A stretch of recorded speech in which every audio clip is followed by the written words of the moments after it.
Now for America's Talking. Let's talk about protecting aging and disabled adults from scams first. People older than 60 are defrauded out of billions of dollars each year.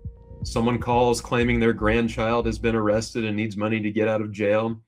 Another poses as a bank representative to gain passwords or other personal information, maybe even a fake, far-flung romance with a swindler in another country. The list goes on. In Illinois, proposed legislation would require banks and credit unions to monitor for suspected financial exploitation, pause suspicious transactions, and report them. It was introduced in February and has stalled since, and some financial institutions oppose it over general concerns about new statutory requirements and how they might meet them. It's unclear at this point whether the bill has a path forward for passage.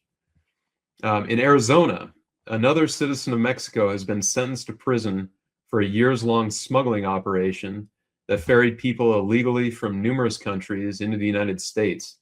Ofelia Hernandez Salas was federally indicted for the scheme, which was based in Phoenix.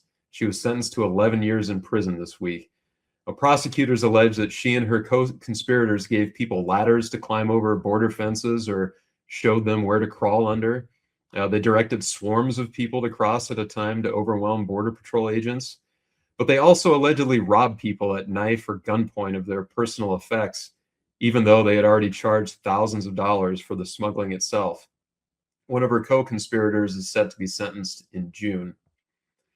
In North Carolina, a former governor is hoping to be the first Democrat to win a U.S. Senate seat in nearly 20 years, and he's getting a bunch of help. The Senate Majority PAC, which seeks a Democratic majority, told the Center Square this week that it is devoting more than $31 million to television advertising for Roy Cooper. Now, Cooper was twice elected governor and 4 times elected attorney general. And prior to that, he was a member of both the state Senate and House of Representatives with a lossless 13-0 record in elections. Now, polling has consistently favored Cooper for this upcoming election. The committee is also investing more than $46 million in Ohio and about $33 million in Maine for a total of more than $111 million in this recent spending. And lastly, in Ohio, there's a proposal that would require state agencies to start their budgets from scratch every 10 years. The idea harkens back to what President Jimmy Carter did when he was governor of Georgia in the 1970s.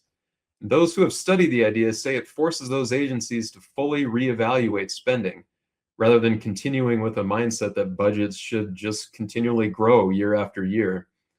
Further, there are new technologies that might enable a data-driven approach to budgeting that some lawmakers want to see.